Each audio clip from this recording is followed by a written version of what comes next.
అనే అంశాన్ని ఈరోజు మనము నేర్చుకుందామండి. మరొకసారి, నీవు లోకార్పణక ప్రాణార్పణక. అర్పణ అనగా సమర్పించుట లేదా అర్పించుట, ఇవ్వటము, బలి చేయటము అని అర్థాన్ని ఇస్తుందండి. ఈ అర్పణ అనేది దేవుడు మనిషికి ఇచ్చిన అర్పణ ఉంది, అలాగే మనిషి దేవునికి ఇచ్చిన అర్పణ కూడా ఉంది. ఈ భూమి మీద మనుషులలో మొట్టమొదటిసారిగా దేవునికి అర్పణ ఎవరు ఇచ్చారు అనే విషయాన్ని ఆలోచిస్తే, కయ్యను హేబేలు దేవుడు అడగకపోయినా తమకు కలిగిన వాటిలో కొన్ని దేవునికి అర్పణగా ఇవ్వటము బైబిల్లో మనము చూడగలమండి. ఈ ఇరువురు కూడా, అన్నదమ్ములు కూడా కొంత మాత్రమే దేవునికి అర్పణ అనేది ఇచ్చారు, కానీ కయ్యనుకి కానివ్వండి, హేబేలుకు కానివ్వండి, హవ్వకు కానివ్వండి, ఆదాముకు కానివ్వండి, లేదా మన పూర్వీకులు మోషేకి కానివ్వండి, లేకపోతే అబ్రాహాముకు కానివ్వండి, లేదా పాత నిబంధన కాలంలో జీవించిన మనుషులందరికీ, లేదా ఇప్పుడు మనం నివసిస్తున్న మనుషులందరికీ అసలు దేవుడు దేనిని అర్పణగా ఇచ్చాడో, దేనిని మనకు అర్పణగా దేవుడు అనుగ్రహించాడో బైబిల్లో మనము కొన్ని మాటలు చూద్దామండి.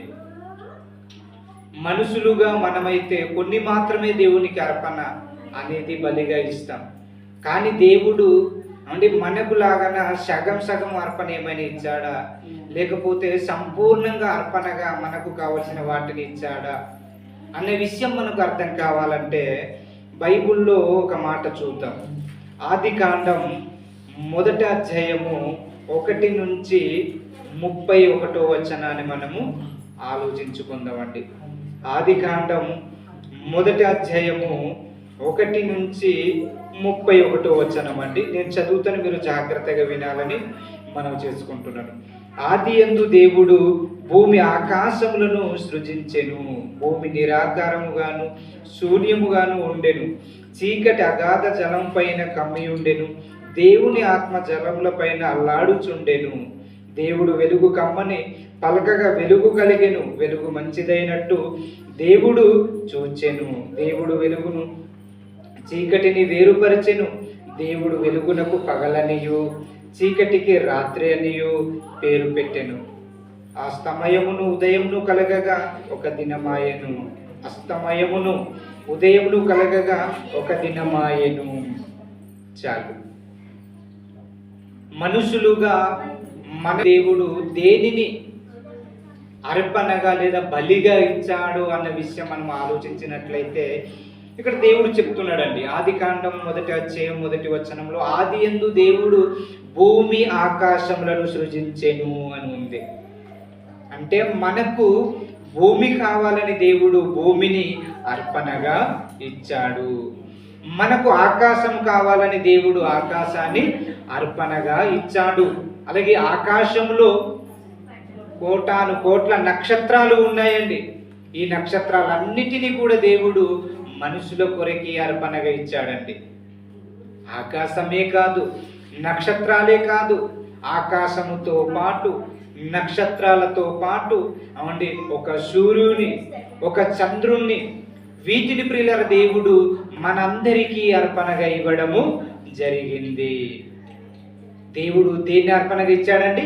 ఆకాశాన్ని ఇచ్చాడంట. అలాగే సూర్యుని ఇచ్చాడు, చంద్రుని ఇచ్చాడు, నక్షత్రాలను ఇచ్చాడు. అలాగే భూమి మీద ఎన్నో చెట్లు ఉన్నాయి. చెట్లలో వాటి జాతుల ప్రకారం ఉన్నాయండి. జంతువులు కానివ్వండి, లేకపోతే చెట్లు కానివ్వండి, రకరకాలుగా దేవుడు మనిషికి అర్పణగా ఇవ్వడము జరిగిందండి. జంతువులలో మనం ఆలోచించినట్లయితే ప్రియులారా, ఒక ఆవును చూడండి ఎలా ఉంటుంది. చాలా బాగుంటుందండి ఆవు. అలాగే ఒక జింకను చూడండి, జింక చాలా బాగుంటుంది. ఒక కుందేలును చూడండి, ఈ కుందేలు కూడా బాగుంటుంది. అలాగే మేకను చూడండి, మేక బాగుంటుంది.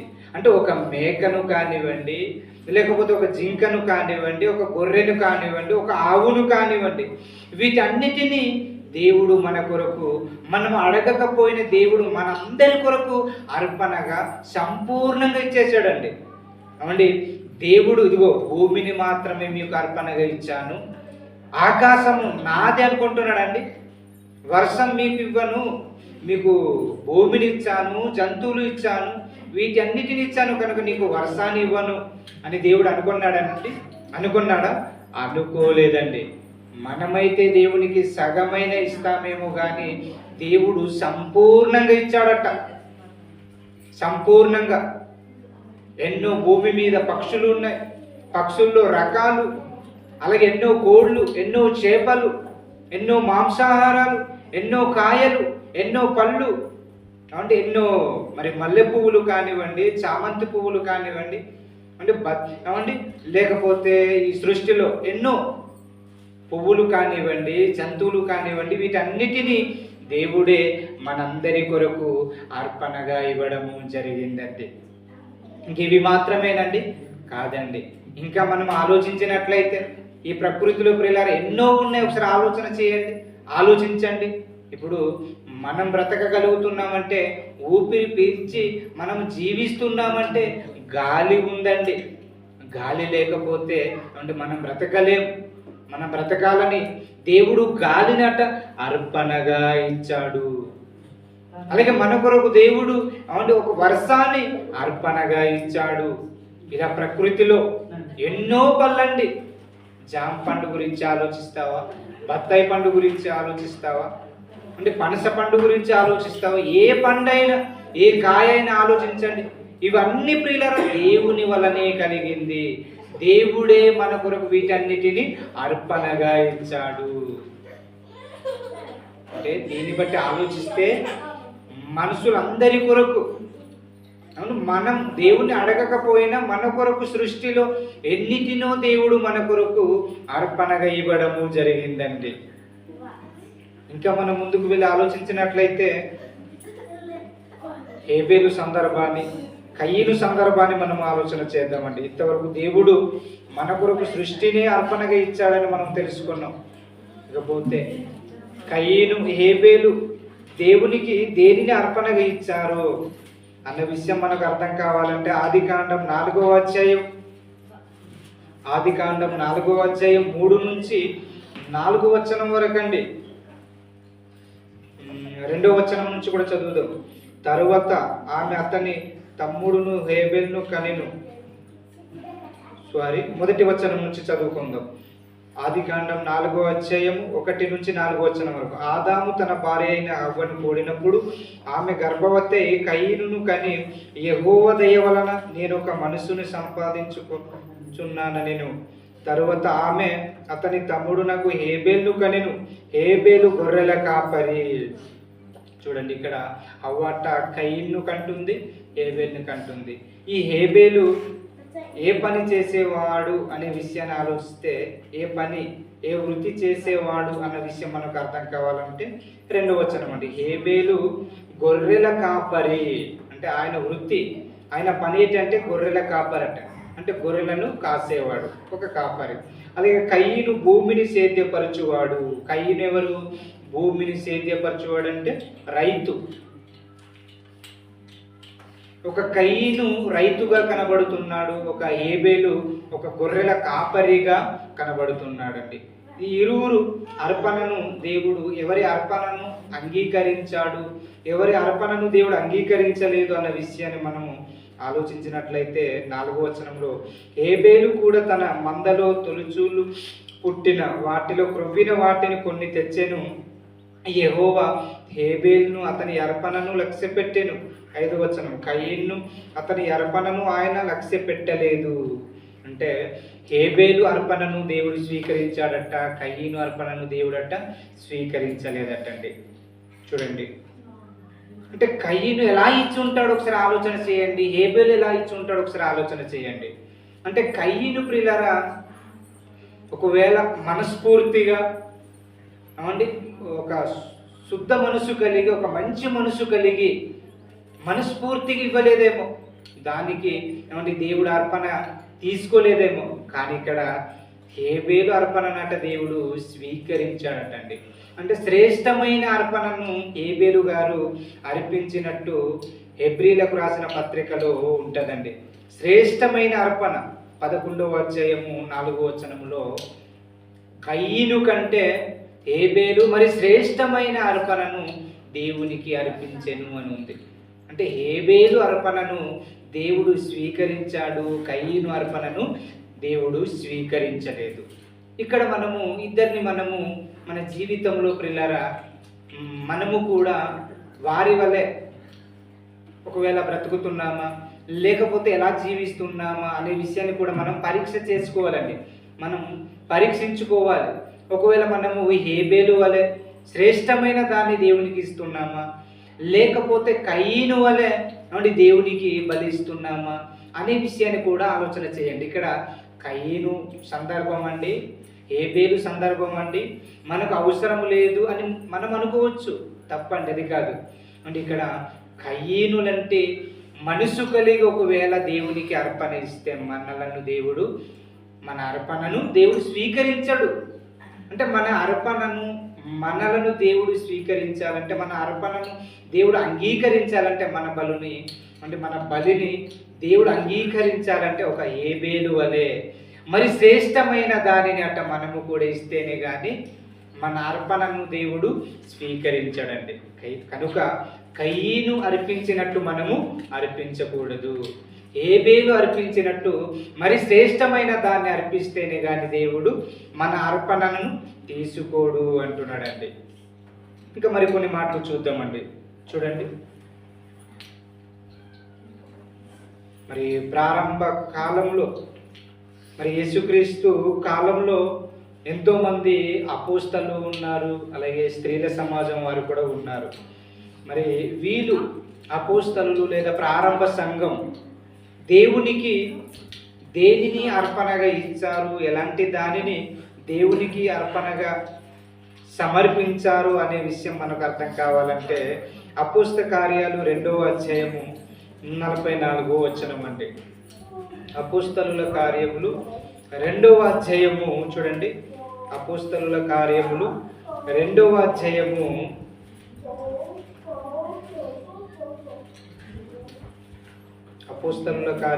2వ అధ్యాయము చూడండి 44వ వచనం అండి. 2:44 వచనం. విశ్వసించిన వారందరూ ఏకముగా కూడి తమకు కలిగినదంతయు సమిష్టిగా ఉంచుకొనిరి.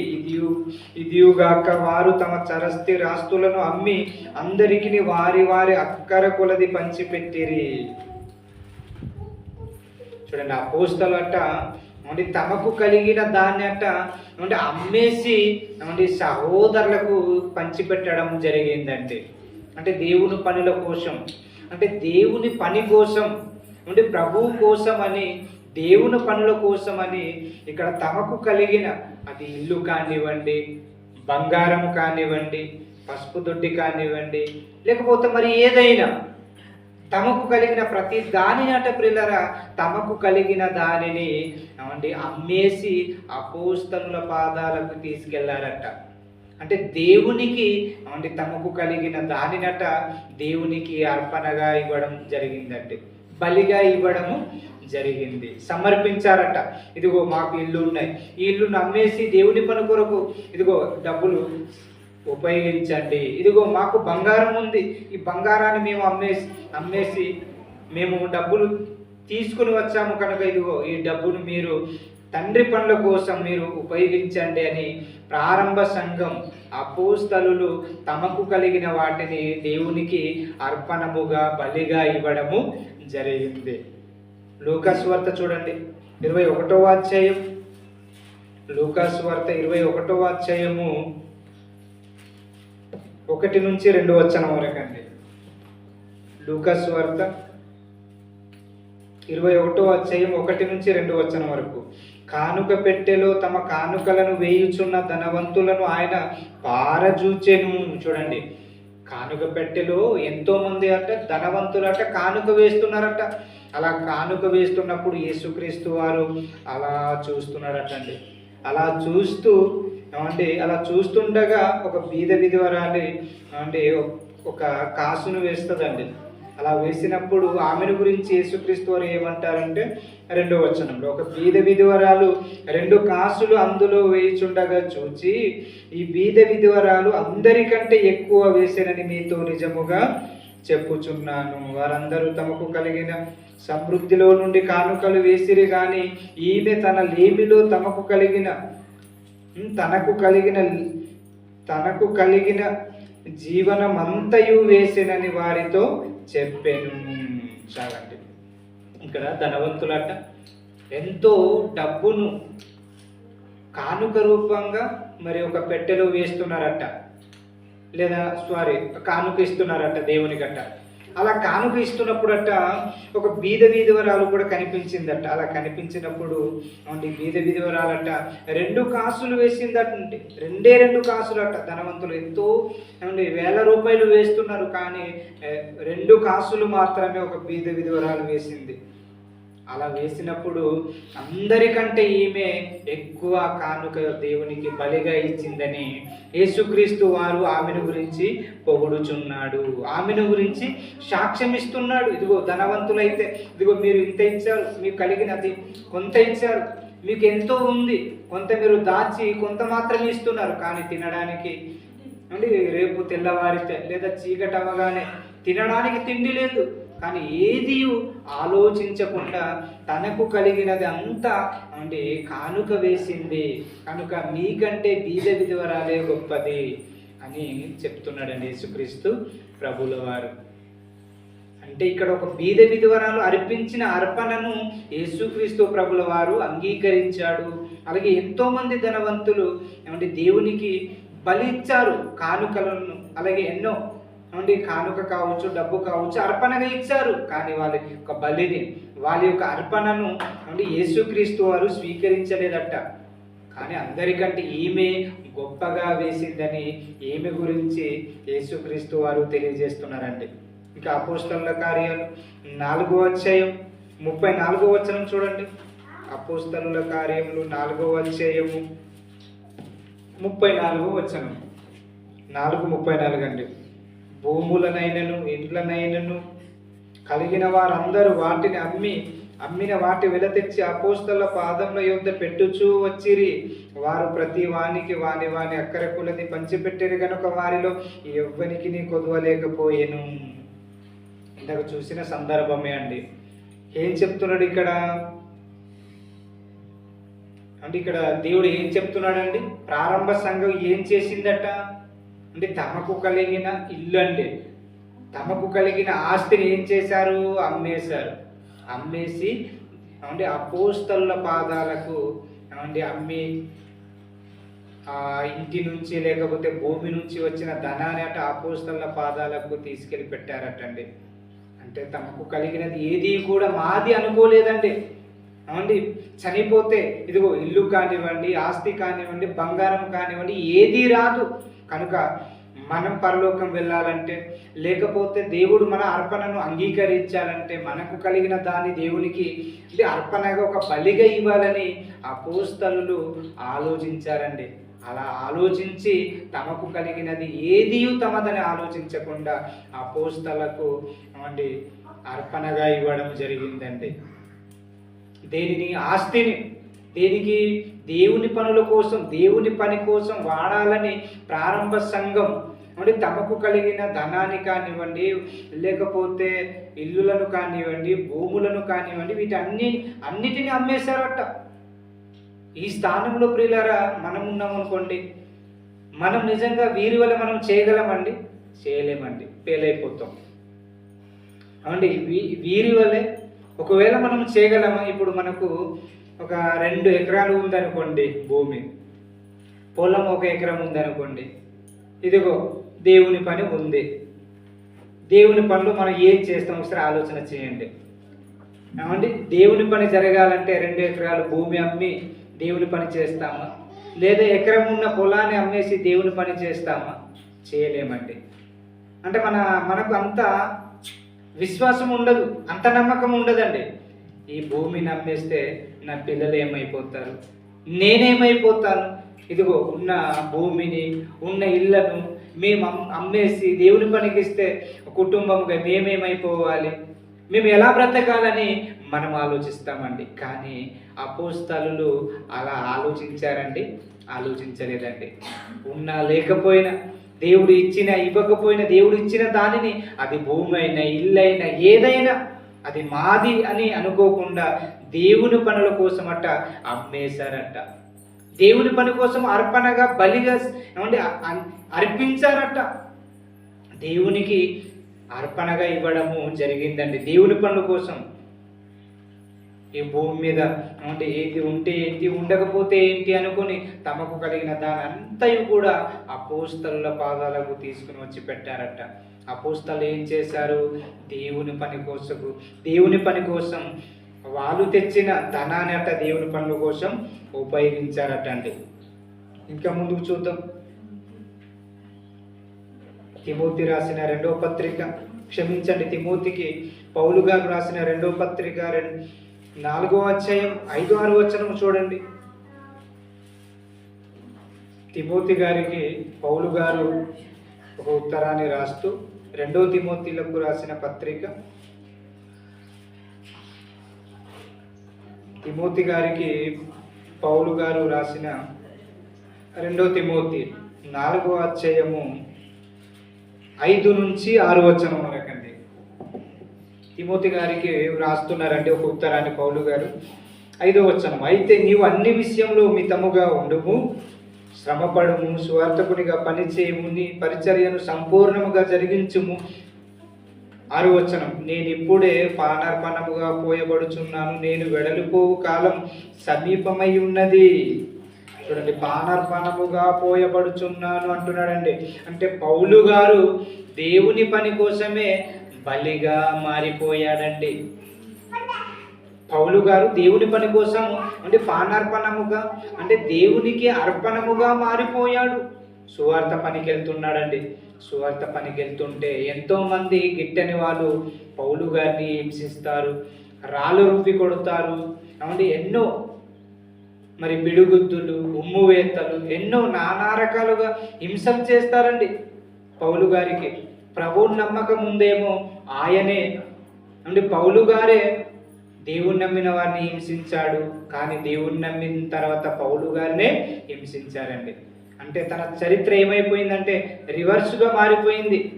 ప్రారంభంలో అతను హింసించాడు దేవుని నమ్మిన వారిని, కానీ తర్వాత ముగింపులో అతను దేవుని నమ్మిన తర్వాత అతన్ని మరలా ఏమండి నానా రకాలుగా చిత్రహింసలు చేసి ఏమండి చనిపోయాడు అని అంతవరకు రాళ్ళు రువ్వి కొడతారండి.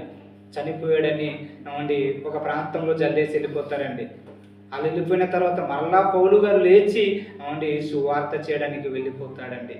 అంటే పౌలు గారు నేను పానార్పణముగా పోయబడుచున్నాను అని అంటున్నాడంటే పౌలు గారు దేవుని పని కొరకు దేవుని కొరకు బలిగా మారిపోయాడండి. నా మట్టుకైతే బ్రతుకుట క్రీస్తు, చావైతే లాభం అన్నాడండి. బ్రతికితే దేవుని కోసమే బ్రతుకుతాను, చనిపోతే దేవుని కోసమే చనిపోతాను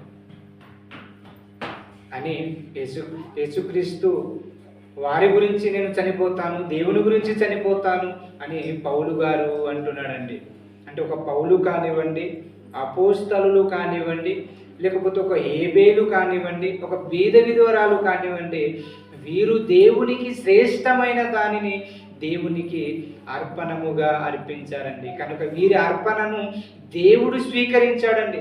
దేవుడు వీటన్నిటినీ అంటే వీళ్ళు అర్పించిన అర్పణను దేవుడు స్వీకరించాడండి. ఒక హేబేలు అర్పణను, ఒక మరి ప్రారంభ కాలంలో ఉన్నటువంటి అపోస్తలుల అర్పణను, అలాగే ఒక బీద విధవరాలు ఒక అమ్మగారి అర్పణను యేసుక్రీస్తు వారు దేవుడు స్వీకరించడం జరిగింది. మరి మన అర్పణను కూడా దేవుడు స్వీకరించాలంటే మనం ఎలా ఉండాలో, మనం ఎలా దేన్ని అర్పించాలో చివరిగా కొన్ని మాటలు చూసి ముగించుకుందామండి. చూడండి, మన అర్పణను దేవుడు అంగీకరించాలంటే ఎలా మనం దేవునికి అర్పించాలో రోమీలకు రాసిన పత్రిక చూడండి. రోమీలకు రాసిన పత్రిక 12వ అధ్యాయం చూడండి. రోమీలకు రాసిన పత్రిక 12వ అధ్యాయము మొదటి వచనం అండి. రోమీలకు రాసిన పత్రిక 12వ అధ్యాయం చూడండి.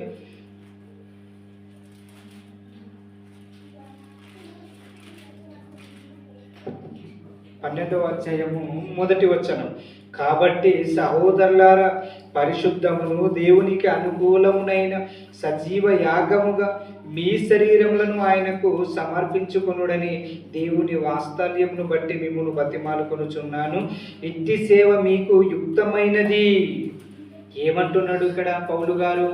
మన శరీరాన్ని అట దేవునికి అట అర్పణముగాను బలిగాను అర్పించాలట. ఈరోజు మనము కానుకలను దేవుని పని కోసం అర్పిస్తూ ఉంటాం, మంచిదే.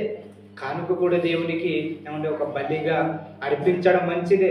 అలాగే కానుకతో పాటు దేన్ని దేవునికి బలిగా అర్పించాలంటే మీ దేహాన్ని, మీ శరీరాన్ని దేవునికి బలిగా అర్పించండి అంటున్నాడండి. అంటే మన దేహాన్ని దేవుని పని కొరకట బలిగా అర్పించాలట. మరి దేవుని పని కోసం మనము దేనికి బలిగా అర్పిస్తున్నాం ఒకసారి ఆలోచన చేయండి. నిజంగా గత వారంలో దేవుని పనుల కోసమని మనం బలిగా ఇచ్చామండి ఈ శరీరాన్ని. 2 రోజులు సెమినార్ చేయాలంటే, వచ్చిన వారికి మంచి భోజనం చికెన్తో పెట్టాలంటే సేను సెలపాలి, ఎన్నో కార్యక్రమాలు చేయాలి. కనుక ఈ దేహాన్ని దేవుని కొరకు బలిగా అర్పించామండి, మంచిది. ఇంకా భవిష్యత్తు కాలంలో దానికన్నా ఎక్కువగా ఈ శరీరాన్ని దేవుని పని కోసం ఏం చేయాలంటే వాడాలి, ఉపయోగించాలి. ఈ శరీరాన్ని, ఈ దేహాన్ని దేవుని పని కోసం సమర్పించాలండి. మరి ఈరోజు మనుషులు ఈ శరీరాన్ని దేనికి సమర్పిస్తున్నారు అనే విషయాన్ని ఆలోచిస్తే, ఒక ఆటో డ్రైవర్ ఉన్నాడు అనుకోండి, ఆటోకి అర్పణగా మారిపోతున్నాడండి. ఒక బస్సు డ్రైవర్ ఉన్నాడు అనుకోండి, బస్సు డ్రైవింగ్ చేయడానికి బస్సుకు ఒక అర్పణగా మారిపోతున్నాడు. ఒక రైతు ఉన్నాడు అనుకోండి, వ్యవసాయం చేయడానికి అర్పణగా మారిపోతున్నాడు. ఒక ఉద్యోగం ఉన్నాడు అనుకోండి, గవర్నమెంట్ ఎంప్లాయ్, గవర్నమెంట్ ఒక ఉద్యోగం ఉన్నాడు అనుకోండి, ఇతరులకు చదువు నేర్పించడానికి అతను ప్రభుత్వానికే ఒక ఉద్యోగి అర్పణగా మారిపోతున్నాడు.